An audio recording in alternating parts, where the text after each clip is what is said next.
ఒక చిన్న గ్రామంలో దయతో నిండిన చలాకి గల బూటీ అనే బాలుడు ఉండేవాడు.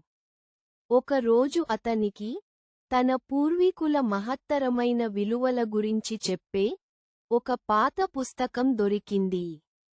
ఆనందంతో నిండిపోయిన బూటీ ఆ పుస్తకాన్ని చదివి కష్టపడి పని చేయడం, నిజాయితీగా ఉండడం, ఇతరులకు సహాయం చేయడం వంటి విలువలను నేర్చుకున్నాడు. ఆ పుస్తకం ద్వారా బూటీ తెలుసుకున్నది ఏమిటంటే, కష్టపడి పనిచేయడం, నిజాయితీతో ఉండడం ద్వారా తన చిన్న కలలను సాకారం చేసుకోవచ్చు అని. అలాగే, ఇతరులకు సహాయం చేయడం, మంచి సంబంధాలను నిర్మించుకోవడం ఎంత ముఖ్యమో కూడా తెలుసుకున్నాడు.